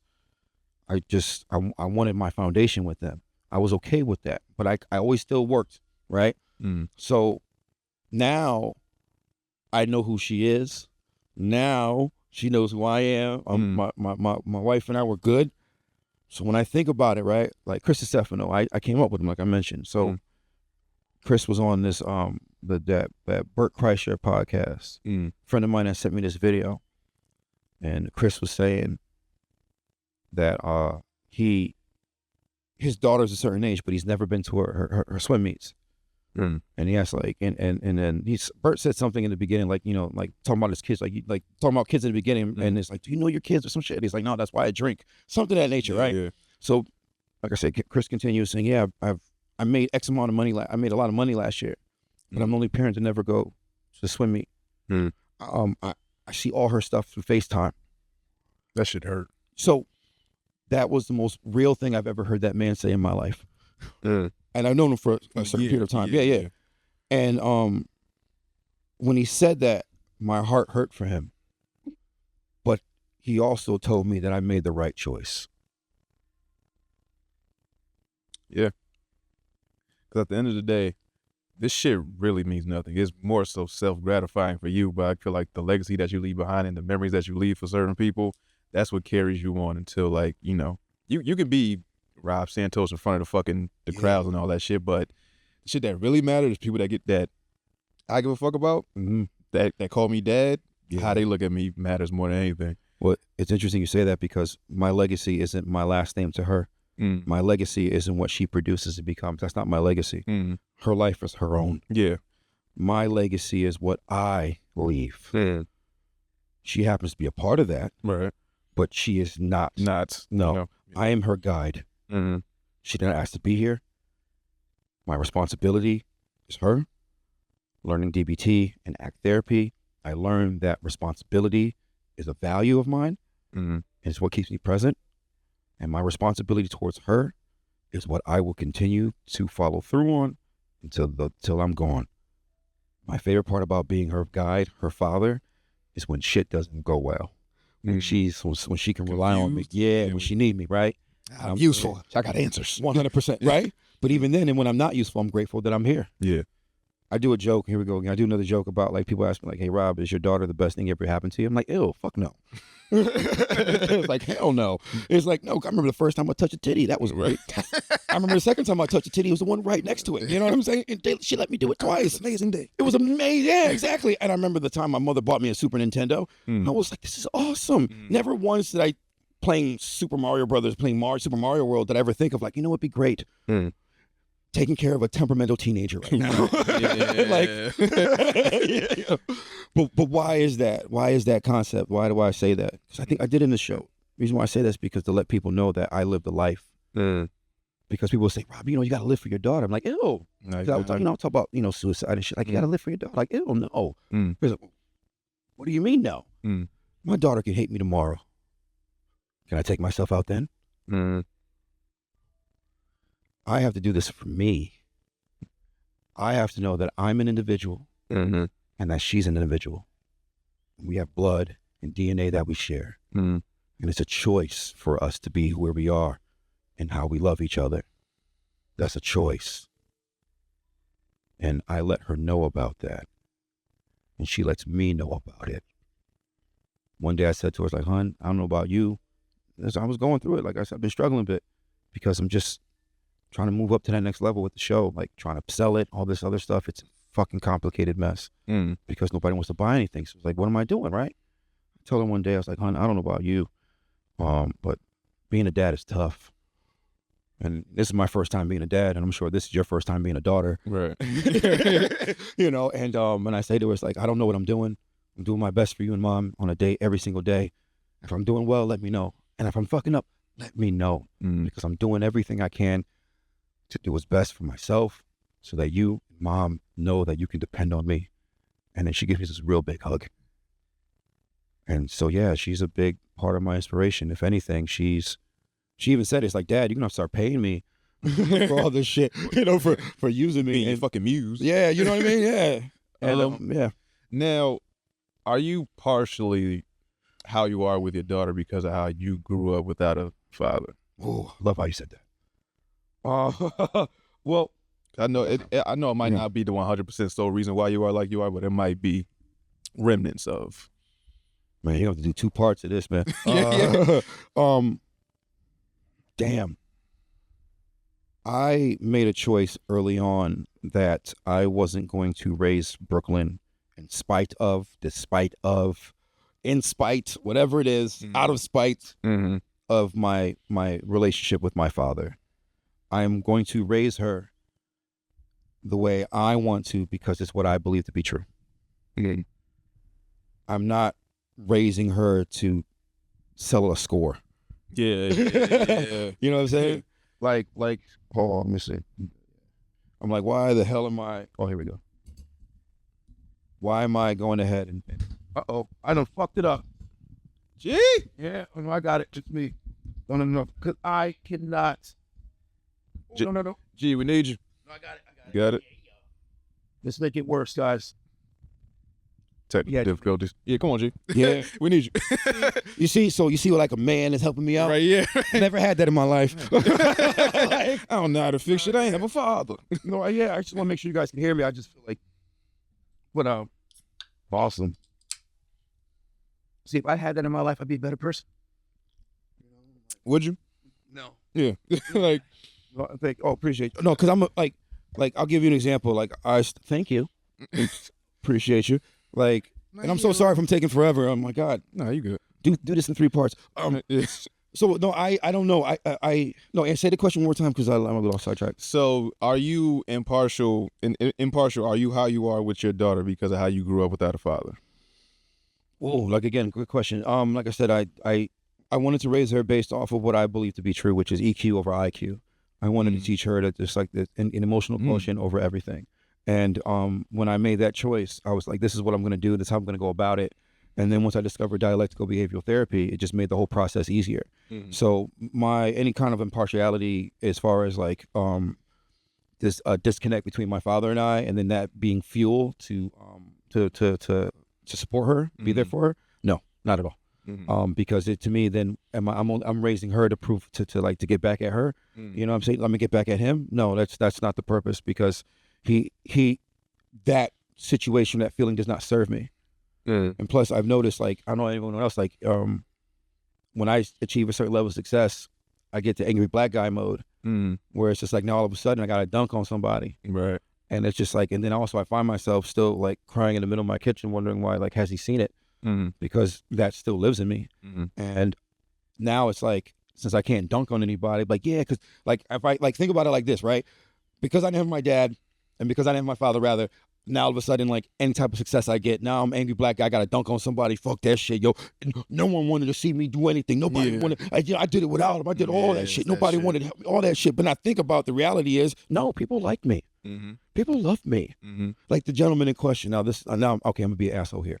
Only reason being is because when you see a pattern of behavior of somebody saying, like, yo, nobody wanted you, nobody wanted to help you, nobody wanted to be there for you, it makes you wonder, like, what did you do? You know what I'm saying? Because it's like, this is a pattern of behavior that's been happening for like 3 to 5 years now. This is not something that's going away. Why doesn't anybody care about you? What happened? Then I had to face the reality. No, people fucking love me. I get angry and lose sight of reality. So I couldn't allow the void of not knowing what it's like to look up to a man. I couldn't allow that to get in the way. Are there moments where I'm like, fuck, who can I fucking talk to? Yeah. You know what I'm saying? Like, I'll hit up Marshall Brandon. You know what I'm saying? Yeah. I love Marshall. Yeah, he's another one I want to talk to, but he ain't never home. So yeah, I was like, yeah. Like, I'm like, as much I love this man. We were doing a comedy show up in Haverhill with a good friend of mine, and she tells me I'm gonna open for him. So this is where competition is fun. I hit him up with a text message like, yo, like, we doing a show together. Just want to let you know I'm coming. And he was like, all right, bring it. I go to the show. Focus. My wife's like, he's focused. If you didn't know. Yeah. He's doing that thing. Yeah, I'm like, well, I'm wearing this shirt and everything. I remember what I had on. Yeah. Then he walk in. Yo, what up, Rob? What up, yo? Deflate your whole shit. Yeah, he's like, and I said, I'm trying to kill you, man. Yeah. He's like, yo, did you play that Ghost of Tsushima yet? Nah, man, how was it? So like nigga, like that's what the thing where you're so hyper focused on being good and being great, and you know you want to do this thing, you want to be the best, and you want X, Y, Z. But then it's like somebody coming on like, hey man, just chill, man. We here.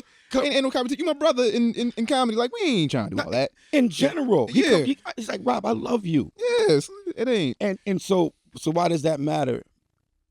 Because of like that behavioral pattern. It's what happens with men. Like, it's what happens with us sometimes when we have that. It's like everything has to be at the expense of something else. Everything has to be around that storyline of not having this, not having that. I know what I've been through. I know what I suffered and struggled with. I understand that completely. But I also know about that fucking box spring. I also know about those days of not having anything to eat and trying to figure out how I'm going to get to work. Having to walk all the way from 42nd Street to 143rd Street to get home because I have no ride for the train. Yeah. So as far as what Brooke is concerned, nah, man, I did this because I knew it was me. It's great to hear. Yeah. Now I got 2 more questions. Go for it. I'm gonna get you out of here. Yeah, I'm gonna shut the fuck up, Cole. No, do you think? I love the fact that I could just ask questions or I could say something and it makes a motherfucker's mind just go. It's like wherever it leads to and wherever it ends, I am happy with because, like I said in the beginning, it's pulling teeth. We're trying to get people in here and have them talk, try to get this answer out of them, try to pull more without saying more. It's like it's a whole thing.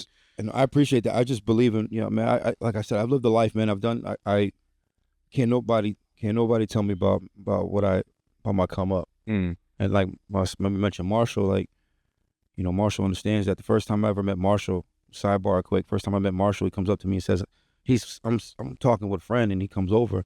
He's just standing there waiting. First thing he says to me, he's like, yo, you're a genius. It's like, I hear what you're trying to say. He got it. There's another time, I felt so seen by him and then we just clicked ever since then. And then Exetta Harris. I don't know if you know who Exetta Harris is.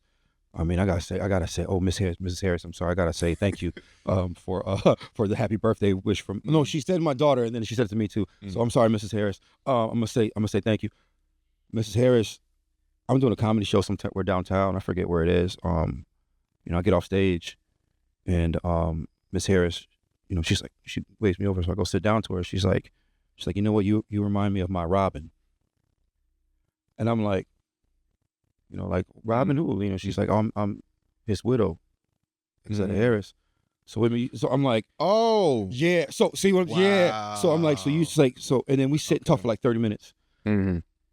I cry after, yeah, and call my mother. I mean, that's yeah. I'm like, yeah. So when that motherfucker's royalty. You understand? He's your favorite comic, especially in just black comedy in general, right? And comedy in general, you know what I'm saying? So when she said that to me, that you remind me of my Robin, I fucking lost it. I thought she was on some Batman shit, but you know. That's what I'm saying, right? That's what I'm saying. So when I had that same moment that you just had, and then, you know, Richard Jr., I'm cool with Richard Jr. You know, we say hey every now and again. You know, much love to you, Rich. So I get off stage. I'm at Broadway Comedy Club. I get off stage, and then see someone that looks like Richard Pryor coming towards me, and then he shakes my hand, puts his hand on my shoulder, and he says, Rob, love your stuff. You're hilarious. You remind me a lot of Dad. And I'm like, now mind you, I just got off stage. Yeah. I'm still trying to get all the I'm trying to process everything. Trying to exit my flow state and get back into exactly. And then I have somebody to tell me who knows this guy very closely, and tells me I sound like his father. And so I say thank you. I cry, and I call my mother. So my mom was like, she was saying, like, I told her about what he said, and you know, does she look like him? Does he look like him? I'm like, yeah, ma. But so why do I bring those moments up? It's because like that validation, like from Marshall, from Mrs. Harris, from Rich Jr. And there was a couple other ones too. Like, it felt good in the moment. You know, I still think about those moments. I don't say it to like bloviate or gloat. I say it because it's like, what am I not doing? And this business is so difficult, and it burdens you. I don't mean to get in your way of your question, but I thought it just popped in my head. No, listen, this is one of my favorite interviews that I've had in such a long time. I haven't done interviews in such a long time, and for this one to be my first one back in about a year and a half, this is giving me everything in my soul that I wanted out this conversation. I had a bunch of questions written down, and it did what I was supposed to do. Bet. So, first question is, so you mentioned not wanting to do comedy in Connecticut anymore. Yeah. It seems like Connecticut doesn't serve you. I don't know if it's just as a platform or as something that can boost your career or get you to the heights that you want to get to. What is your reason for or not? Because a lot of times people are born here, they choose a career path, and they say, hey, instead of building up the crib, I'm going to leave. So I'm going to go south, way west, Chicago, something like that. What is your reason, if you care to explain? Because it could just be some selfish shit where it's like, I don't want to be here. But what is your reason, if you care to share? Well, one of the reasons why I stayed, I'll say this real quick, is that my daughter goes to a good school. So I want her to, she's got, 4 more years, she got high school left. Right? Yeah. So that's one reason why I want to still continue my roots here. I sort of want to like Dave Chappelle it, where I just, live in the area where she goes to school and then travel out. The reason why I just said no is because of the limitations. And also I got the people, like I got my base here. Yeah. And also like, it's like, I miss my friends from the city, and I miss my friends that live in LA now. But I also know that what I have to say will be beneficial elsewhere.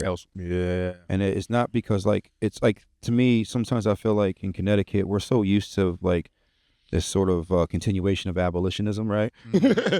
So this sort of like, we like the idea of culture. Yeah. But it's not, yeah. everyone's welcome. Right. So, and the thing is too, is like, I scare people out. I scare people. Like, I talk about, like I mentioned about, talking about my girlfriend's cancer at the time, because, you know what I mean? Like, because of how it affected me. One of the punchlines for it is like, I saw everybody love her, like people running 5K for her, fuck cancer t-shirts, baking cookies. I'm like, I want cookies. Yeah. And then I'm sitting, and I am just sitting in the corner, like, go ahead. Yep, go ahead. Come. Sitting in the corner, just like, and then everyone loving her. And all I can say to myself is like, I want cancer so bad. I want cancer. Yeah, I want that. I want that stage 5 shit, that Alex Trebek shit. And so I want that I might not come back shit. Right, exactly. Because that kind of love I'm willing to die for, and that's one of the punches. So out here, like, it works to a certain degree. Yeah, but I know there's other areas that will resonate with it much differently than people here. People like, I'll give you an example how dope I am, right? So talking shit. Talking shit. This happened when I went to the city back in 2015. Remember I was saying earlier about how I hated how I sounded with my jokes. My jokes were dope. They were all set up in punches, like really, really good shit. Like one of my jokes online, like and I fucking hate it, but it's a good joke. It's a dope fucking joke. What am I talking about? So like, what is it? Like home invasion. So I never want to get my house home invaded because I don't want to get knocked out. But I had my house home invaded. It'll piss me off. I peeped that. Yeah, your guy came in and knocked me over the head, right? So, and I do that particular joke, right? And just for the people, go look it up. But at the end, it's just like when I do it, it's like a guy knocked me out, and I wake up and I'm looking around. It's like, this guy didn't take anything. Yeah, right. It's like I look around, my TV's still there. Right, I'm looking like my family's still here for some reason. Right, I was like, all the important things are still here. I'm like, this guy fucking awful. My head is awful. But then I go into my bathroom. Toilet paper's gone. Shower curtains missing. I go into my kitchen. My lunch meat is gone. It's like, wait a minute, hold up. Because the concept before that was like, just take what you need and leave, right? Yeah. And then it's like, he took only what he needed. Fucking left. And I love the last punchline. It's like, I called the cops. It's like, sir, I want to report a home invasion. It's like, well, what did they take? The essentials. Yeah. So that, I can still have that kind of writing, but it was that rhythm. It was New York rhythm. It was New York timing. And I hated the way it came out of my mouth and back into my ear. It didn't sound right at all. I had a breakdown at Funny Bone. So you remember the scene where like my character's like, is anybody in here crazy? Yeah. That happened. So I'm on stage at Funny Bone. I'm like, I fucking hate, my girl is there, right? She's there. I refer to her my girl, my wife, because we're not married legally, but whenever moment calls for it. Yeah. And actually with ADHD, that's kind of like how I do my show. I do it like ADHD style. That show's for the neurodivergent. So if you're not neurodivergent, you will understand 100% how I'm presenting this information. It's kind of like a Quentin Tarantino film where it just jumps from place to place to place, doesn't have any structure, but then it all connects at the end. Without question. Yeah. So when I was doing that set, I can sense her in the back. I could feel her. Because I was upset because I was hosting and I didn't want to host. So do I put time in here? Why am I hosting? What my emotions were telling me is that I wasn't where I wanted to be. And I wasn't saying what I wanted to say. I was too busy trying to play this role so that I can get into these spaces, and I said, fuck it. I'm on stage. I'm doing my opening set. I say, yo, fuck this. Because I sensed my girl, like, put the mic down, which is when I started doing this whole style here. It's like, is anybody in here crazy? The guy on the right, Puerto Rican dude, or Spanish dude, whatever, he was like, I was like, he might be. Right. You know, and I got their attention. Everything went to this. Got to center it. And then they were listening to me. I didn't bomb.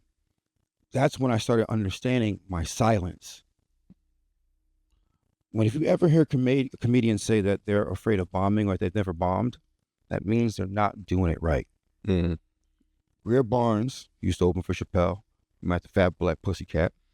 Greer's cool as fuck. He's like, yo, Rob, funny nigga. See, you funny. He's like, you got that third eye. You got that third eye. And he said to me, he's like, and I didn't get it at the time. He said to me, it's like, dude, if that shit's funny, it's gonna be funny to them. Fuck them. Me in the audience. And in that moment, I understood exactly what he meant. And I got comfortable with my silence. And people were asking some peers of mine, like, yo, what's wrong with Rob? Yo, why isn't he doing this joke some more? I go back to New York, 2015. I'm doing all this style of stuff.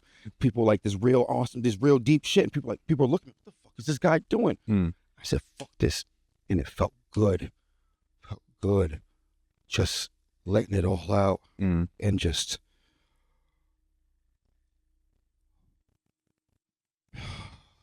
being free. Saying whatever it was, not what I wanted, what I felt to be true.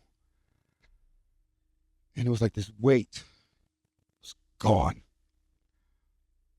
All the years of struggle and fighting and trying to figure it out. In that moment of, is anyone here crazy? Changed everything. So yeah, man, like it just, that. So when I decided I didn't want to perform anymore out here, it's because I know that there's other places that will accept it much differently and probably a little bit more, a little bit more, I was like, they would accept it even more. It'd be something that would really resonate rather. Yeah. So that's why I wanted to step. And also the comedy, I don't mind so much comedy beef. I think comedy beef can be cool, you know, because it's always nice to have someone pay attention to you, right? You know, and it was like, and also sometimes it's nice to have a rival, you know, but the only thing is, it's like when your rival hasn't done anything since the first Trump administration, it's like, what am I supposed to do? You know what I'm saying? Like, like, yeah, you know what I mean? Like, so that to me is just like, you know, like, what am I supposed to do in that regard? So I also didn't want to be involved with that. And also I don't have anyone I relate to. Like this conversation with you, like this is my first, I don't know, have we met in person? No. So this is my first time. I haven't had a conversation like this. And I miss talking shop. I can talk to you for hours and break my jokes and shit down. Like that's why my jokes I feel like are so dope, because it's like, I know how to position them in a particular way. The reason why I say my jokes are dope, like the way I was mentioning why I'm dope in general, is because I want to make you laugh, not because it's funny. It's because I brought you back to a place. Why is it that people love cover bands so much and all those songs that they heard from their past?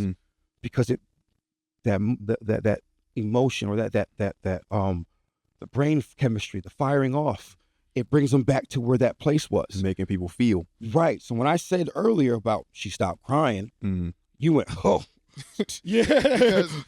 Because I get it, where it's like, I got into comedy where it's like, you can make anything funny. You can make anything a joke. And I've been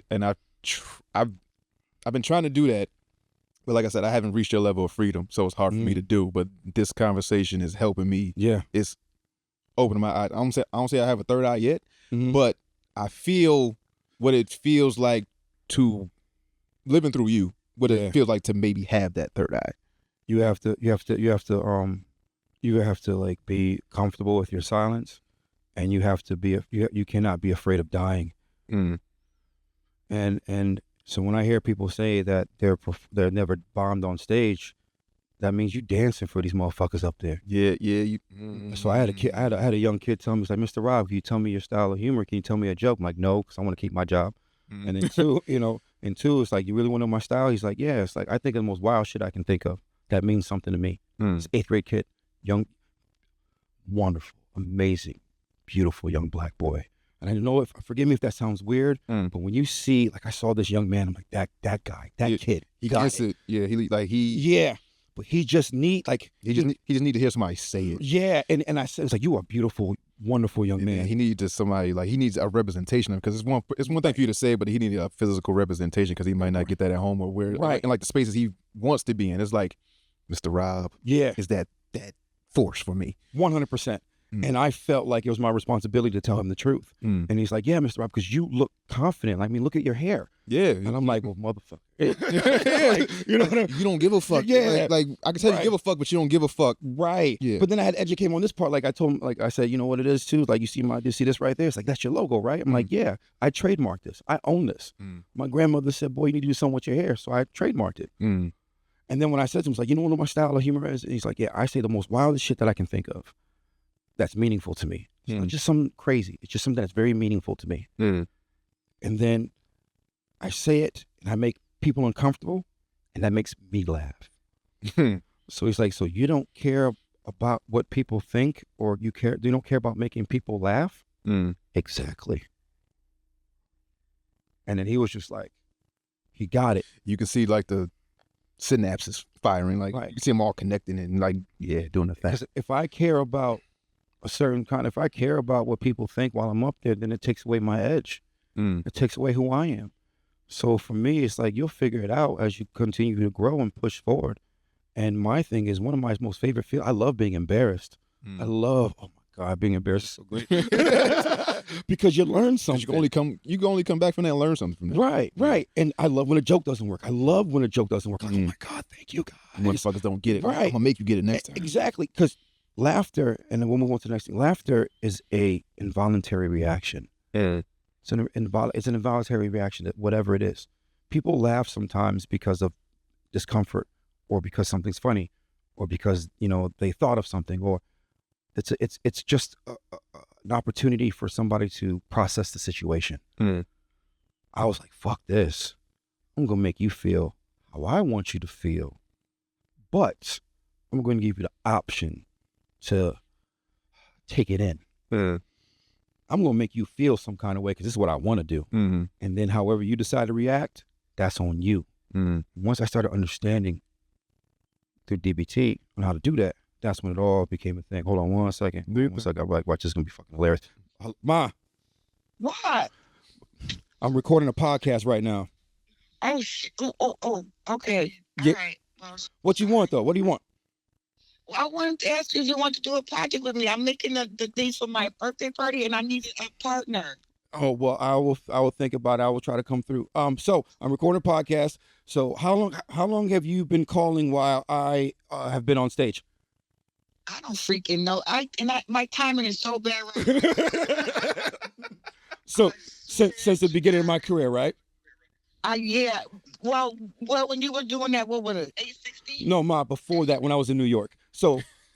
Oh, really? Ma, Anyways, I will call. Know that. You know what? You're right. Yes. Well, chill. You're my son. I could call you when I want to. How about that? That's a fact. That's a fact. So I will call you on my way home.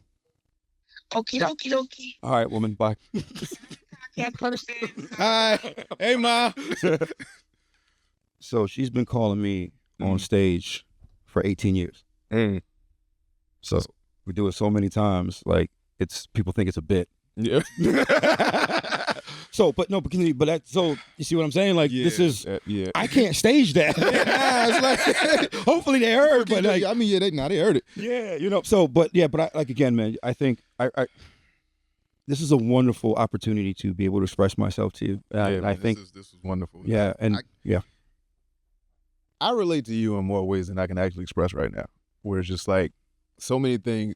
It's to the point where you're glad to see glimpses of like, I'm not crazy. Where it's like, I think that thing, I feel like that. Yeah. And I'm not alone, whether it be on my block, my job, the state, where it's like, I know I'm not fucking crazy because somebody else understands the shit I be thinking and I be saying. If you don't get it 100%, you get it a little bit. Yeah. So my final thing is, right, so you said you want to move on from the state, and Yeah. I guess in the way how you mapped out the confrontation or the dialogue that you would have with said person, right, where it's like, I'm mapping out every possible scenario. Yes. When or if you can think into the future and you start mapping out what success looks like, or what makes Rob happy, or what makes Rob content, or just in a constant flow state of just what I do, what does that look like for you? What is the mapping look like? Where do you end up? I guess not even at the end of the road, but I guess within the next 2-3 years or so, or whatever you see fit.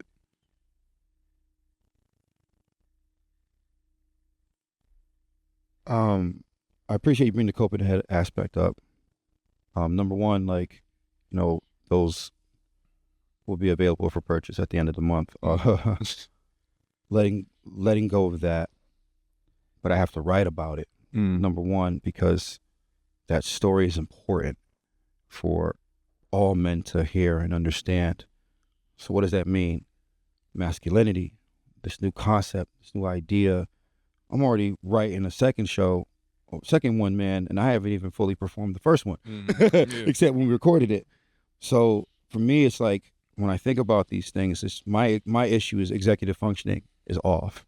I say ADHD coach. I'm in therapy 3 times a week. So I go to an ACT therapist on Wednesday. Thursday? Thursday I have a group, and then Friday I have Naomi. And then every 2 weeks I see Robin, who is my ADHD coach. Okay.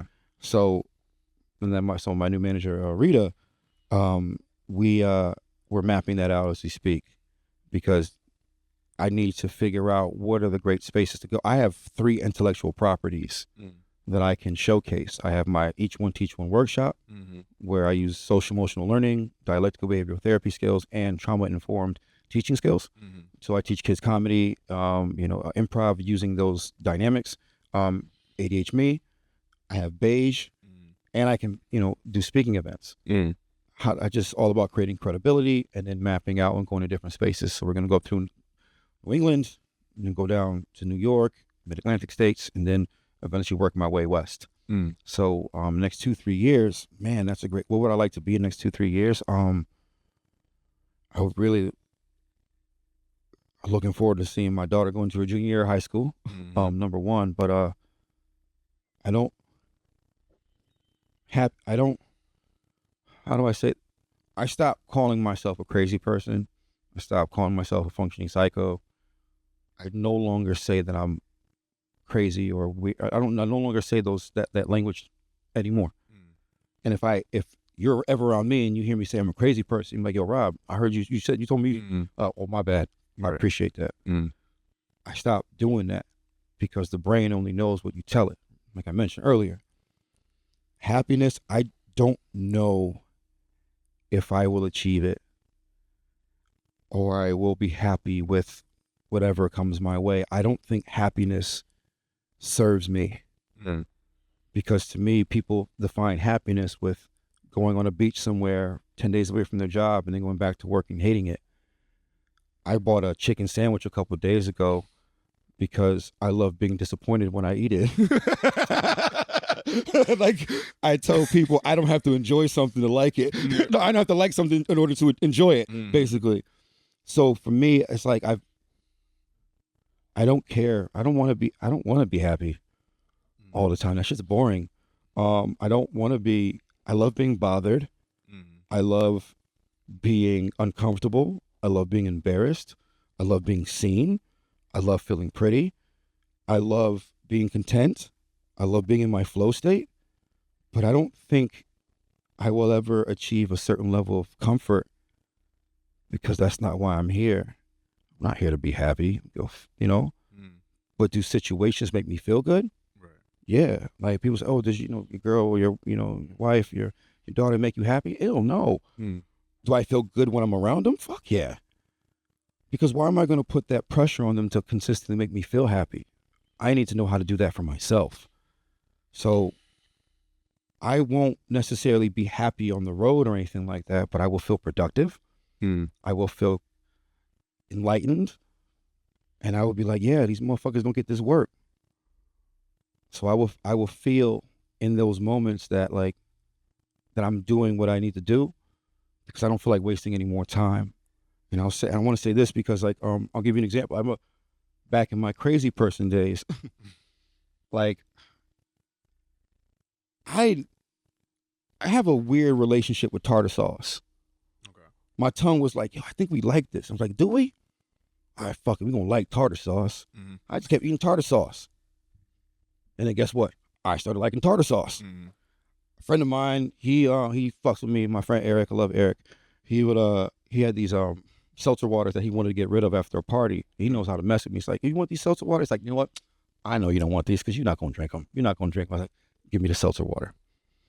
So it's 20 cans of seltzer water. It's said that 1 out of 9 times, let's say for instance, like you like something and that one time you really, really don't like it, you'll go to not liking it that one time.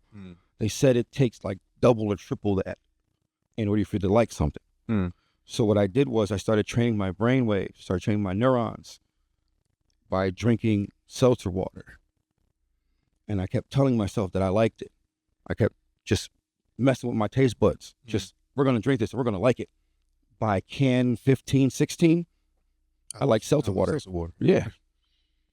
I made myself do it. People are like, why would you do that? Like, it's a funny story depending on how I present it, because I'm teaching myself that I have this, like, I don't want to get into this conversation because it might be a long one. I ask myself, do my emotions matter? Do my feelings matter? No, they do not. They're valid, but I still got to do the thing. Right. So I've mastered the way of being able to radically accept my feelings, my thoughts at times, and then move forward. And by doing that, not liking seltzer water and then liking it, changed up. Last thing, like, I have an imaginary, sex addiction. I don't even know why I'm telling this joke. Oh man, it's gonna be my next. I'm here now. Yeah. So when I get angry, when I get in a certain mode, when I get angry, I feel it in my chest, roughing, yeah, right. But then when I feel hurt, and it becomes angry in another way, I feel it in my pelvis. So I just want to thrust. Like, I don't want to actually fuck something, but I just want to thrust. I need to get that feeling, like I need to move some. I need to get right. And then what happens when you feel that motion, and all of a sudden it goes from your pelvis, it goes into your penis, and it goes into your balls, just being real, and it goes into the whole, and then you start to misinterpret that you want to go fuck something because that's the natural inclination. So when I understand and my brain processes the information like, yo, we're in a space, we're not necessarily horny or not, but we can make ourselves be that way because we know when this feeling happens that we have to go conquer something. Right. So now I know my trauma sits here. So my trauma hits there, I just rub my knees, I rub my legs, I ground myself, and then it goes. Why? Because of training my brain to understand that. So I know where my trauma hits whenever it happens. So to me, knowing these things about who I am, I don't know what matters anymore. The only thing I know that's for certain is I want to live in a different place. I want to provide opportunity for myself and my family.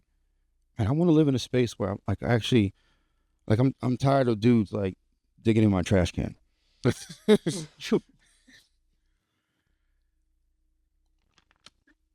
is a conversation I didn't know I needed. Speaking about your pelvis and all, this is a conversation I didn't know I needed. But I'm just like, think about it though. Like, think about when your trauma hits. You know what I'm saying? Like most men cheat, in my humble opinion, is because they cannot comprehend the information that's being presented to them. So when they feel like they're being slighted, or they feel like they're not getting their needs met or anything like that, they need to go run to another person. And then the thing will be called post-nut clarity, right? And then they're sort of looking around like, oh my God, what the fuck happened? Why'd I do that? Right. But the preemptive action, what if there's a preemptive action where you can say to yourself like, no, I am angry or I am upset and I can't tell anybody, so I think I need to go run to another space to make me feel good, knowing that it's not going to be that way. My opinion, men and women alike, they run to these spaces because they can't comprehend the emotions and the feelings that are being presented. And they feel the only way that they can do this is by looking for a space to heal, to either fuck or get fucked. And then more often than not, they don't even give a fuck about the person they're doing it with. It just so happens to be that individual in that moment. However, what if a preemptive thing were to be like, you know what? I have the skills to say no. I have the skill set to live in this void. Like, have you ever felt empty? I'm sorry. And what happens when you feel empty? Let me ask you, usually I got to sit in it because I don't have the most outlets to go to. So usually I just sit in it and I figure it out. You know, you ask yourself the who, what, when, where, why. Yeah. Like, you got to figure it out on your own because, again, I don't have anybody to dump this on. Right. So now I figure it out, see what actions led to me feeling like this. And then after I, you come back to reality, center yourself, you figure it out. Now you feel better and you didn't have to hurt nobody. You didn't have to do this. You ain't have to put nobody through unnecessary strife. Yeah. It's just like you figured it out. It just, the easy way is just like, oh, let me go talk to this person. Let me go fuck this person. Let me go, drink. Let me go do this. Right. Like, no, let's do something that's not harmful. Let's just sit in the bed and figure it the fuck out. Yeah. So I asked you this, right? Is there a negative emotion that comes with that? Most of the time, yeah. When you feel, so my thing is like, when I'm in the void or I'm feeling like there's like, I empty, why does it have to be a negative? Also, why does it have to be a positive? I ask myself, did I crack the code? Can I live in a wonderful state of ambivalence? And then what does that behavior look like? Now I know what it's like to be empty. Sometimes I just tell myself, you know what, maybe I can rest today. It's okay to rest, Rob. The issue that I'm having is my executive functioning doing small tasks, and I'm working on that. But the void part, I understand that. I know that comes with that. Like, I want something, like my wife and I have a safe word. I go up to her, I'll be like, whenever I'm feeling the void, or feeling empty, or feeling like whatever it is, like, I go up to her, I say, asparagus. And she's like, you good? I'm like, asparagus, yeah. And then she gives me a hug. Let me know if you need something. Because now I'm like with my dad and this, and when I was like 5 and all that shit, like just asparagus. She knows. Now we know how to act. Now we know how to behave. That might be the name of the episode. I ain't gonna lie. Yeah, well, call me. You can have me. This is gonna have to be like in 3 different sections and shit. I'm sorry, man. I've been here forever. Nah, you good. You live next door though, like. Man, this was, like I said before, this is a conversation I didn't know I needed. This was enlightening. Like, you the type of nigga they call crazy, but then you got it all figured out from a space where nobody is willing to travel to. And I love that you said that, by the way. That's so pretty. It's refreshing because you get very surface level people, and you can tell you've done the work on yourself.